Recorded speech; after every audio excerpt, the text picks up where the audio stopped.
subscriber. More follow mo tayo. For more video. So, ngayon, gagawa ako ng chicken ball.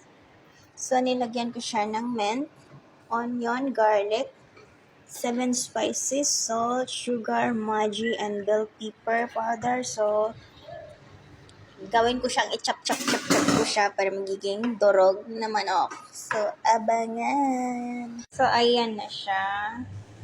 Naigiling ko na ng ating kutsilyo gamit ang kutsilyo. So, ganitohin natin siya pag natapos na. Ayan, bilog-bilogin. So, kayo nang bahala kung anong klaseng gusto nyong style na pagbilog or oblong or square kayo kung para. So, i-frito natin to siya. Mamaya-maya, pagkatapos natin yung i-roll ulit. So, tapos na ang ating chicken ball. So, i-frito natin siya at pagkatapos natin siyang fritohin, gagawa tayo ng sauce niya. So, meron tayong tomato, coriander leaves, onion, and then garlic. Tsaka meron din tayong tomato paste. Pwede rin siya ketchup kung gusto niyo. So, lagyan natin ng tubig. Igisa muna natin to siya sa olive oil or kahit sa anong klaseng oil. So, tara! So, ayan, habang nagpapainit tayo ng mantika sa prituhan, igisa natin siya dito. Igisa natin ang ating sauce dito sa isang kawali. Panahin natin ang ating garlic. Sabay na natin ang ating onion. Ayan. So, antayin lang natin lumambot ang ating onion. Saka natin ilagay ang ating tomato. Lagay na natin ang ating kamatis. At saka lagyan natin ng tubig na. Lagyan na natin ng tubig para malagay natin ang ating coriander. At saka yung mga spices. Ayan. So, damihan natin 2 cups yung tubig niya na nilagay ko. So, ilagay na rin natin ang ating coriander leaves.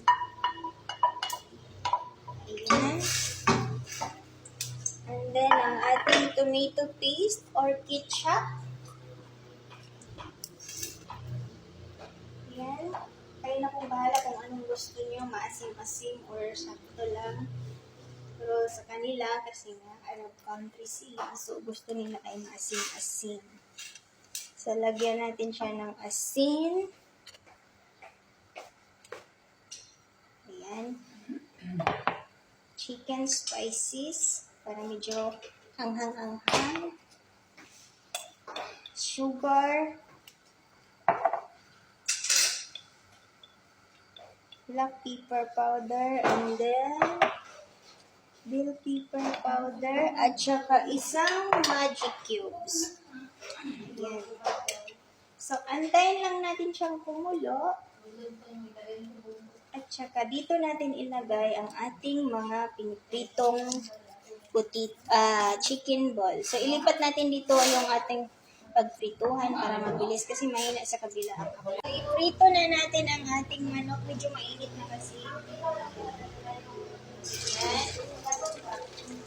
So, once na mag-brown, golden brown na siya side by side, lagay natin siya doon mismo sa sauce. So, ayan siya. Nag-golden brown na yung iba. Ilagay na natin siya sa ating sauce. Para magiging masarap at malasa. So, ayan. Lipat natin siya dyan. Yung mga nag-brown-brown na konti. Pero itong white pa rin problema. Para medyo masarap naman ang ating kain. Ayan, ready na siya. Luto na siya.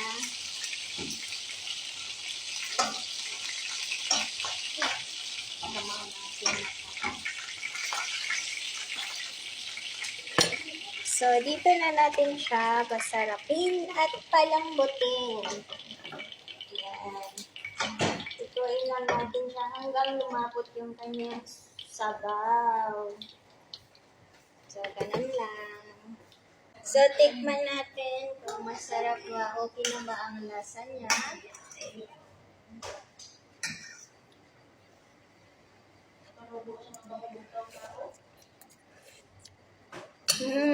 Sarap siya, sarap. So, ganyan lang siya, guys. So, thank you for watching. More follow po tayo for more videos to watch. Pasusubscribe na rin. So, yan na. Luto na.